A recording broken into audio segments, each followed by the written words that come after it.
आरक्षण श्रेय गांधी जी नेहरू जी को नहीं, सिर्फ अंबेडकर जी को। कांग्रेस ने उनके खिलाफ साजिश की। मायावती जी बोली, बाबा साहब डॉक्टर भीमराव अंबेडकर जी को कानूनी मंत्री पद से भी कांग्रेस ने इस्तीफा देने को विवश किया।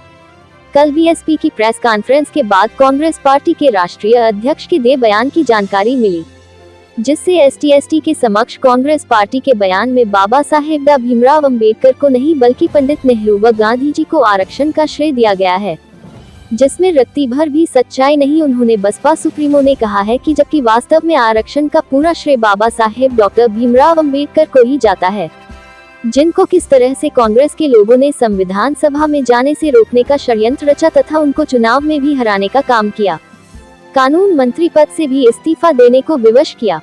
कांग्रेस अध्यक्ष श्री मल्लिकार्जुन खड़गे ने इस मामले के ऊपर पूरा बयान दिया।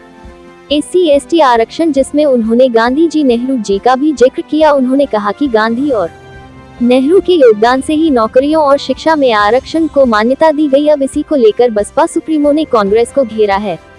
बसपा सुप्रीमो ने कहा है कि आरक्षण का पूरा श्रेय बाबा साहेब भीमराव अंबेडकर को ही जाता है, जिनको किस तरह से कांग्रेस के लोगों ने संविधान सभा में जाने से रोकने का षड्यंत्र रचा तथा उनको चुनाव में भी हराने का काम किया, कानूनी मंत्री पद से भी इस्तीफा देने को विवश किया।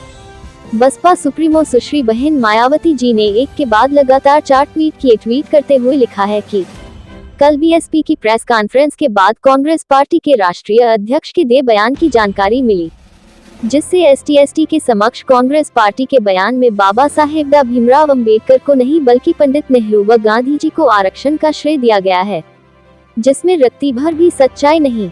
दूसरे ट्वीट करते हुए लिखा है कि जबकि वास्तव में आरक्षण का पूरा श्रेय बाबा साहेब डॉक्टर भीमराव अंबेडकर को ही जाता है, जिनको किस तरह से कांग्रेस के लोगों ने संविधान सभा में जाने से रोकने का षड्यंत्र रचा तथा उनको चुनाव में भी हराने का काम किया, कानून मंत्री पद से भी इस्तीफा देने को विवश किया।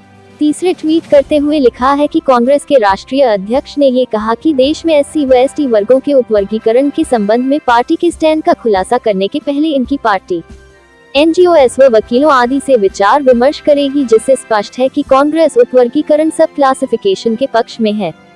चौथा ट्वीट करते हुए लिखा है कि कांग्रेस द्वारा क्रीमी लेयर के बारे में भी गोलमोल बातें की गई है।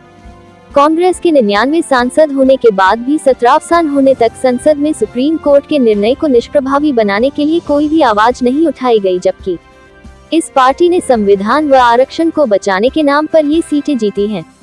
Bureau report BNS national TV India से पवन सिंह की खास रिपोर्ट।